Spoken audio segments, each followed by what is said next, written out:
Hello students, आपका मेरे channel विकास education point पर स्वागत है। विद्यार्थियों, आज मैं आपको शिक्षा निदेशालय राष्ट्रीय राजधानी क्षेत्र दिल्ली द्वारा दी जाने वाली क्लास 7th के विषय हिंदी रक्त और हमारा शरीर से कार्यपत्रक 24 का अध्ययन करेंगे। विद्यार्थियों, यह कार्यपत्रक 26 अक्टूबर 2021 की है। आइए अध्ययन करते हैं। प्यारे बच्चों, क्या आप जानते हैं कि रक्त का हमारे शरीर में क्या कार्य होता है? उसमें कौन कौन से तत्व विद्यमान होते हैं, उनकी क्या विशेषताएं होती हैं? तो चलिए हम अपनी पाठ्यपुस्तक बसंत भाग 3 के एक पाठ रक्त और हमारा शरीर को पढ़कर अपने इन प्रश्नों के उत्तर ढूंढने का प्रयास करते हैं।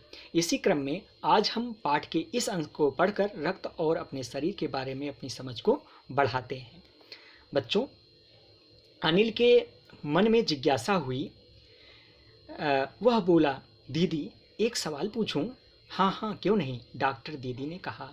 एनीमिया से आपका क्या मतलब है दीदी? उसने पूछा। यह जानने के लिए तुम्हें रक्त के बारे में जानना होगा, डॉक्टर दीदी ने कहा। फिर बोली, अनिल, देखने में रक्त लाल द्रव के समान दिखता है, किंतु इसे सूक्ष्मदर्शी द्वारा देखें तो यह भानुमति के पिटारे से कम नहीं। मोटे तौर पर इसके दो भाग होते हैं। एक भाग वह जो तरल है, जिसे हम प्लाज्मा कहते हैं। दूसरा वह जिसमें छोटे बड़े कई तरह के कण होते हैं, कुछ लाल, कुछ सफ़ेद और कुछ ऐसे जिनका कोई रंग नहीं, जिन्हें बिंबाणु प्लेटलैंड कण कहते हैं। ठीक है, चलिए अब कुछ प्रश्न दिए गए हैं बच्चों, आइए इन प्रश्नों के उत्तर करते हैं। पहला प्रश्न है, एनीमिया से आप क्या समझते हैं? तो इसका आंसर लिखेंगे बच्चों। एनीमिया व्यक्ति के शरीर में खून की कमी या हीमोग्लोबिन की कमी की वजह से होता है, जिससे शरीर में ऑक्सीजन की कमी हो जाती है और व्यक्ति कमजोर होने लगता है। तो इसका आंसर इस प्रकार से हम लिख लेंगे। नेक्स्ट क्वेश्चन है बच्चों, भानुमति का पिटारा मुहावरे का वाक्य में प्रयोग करके और अर्थ लिखना है।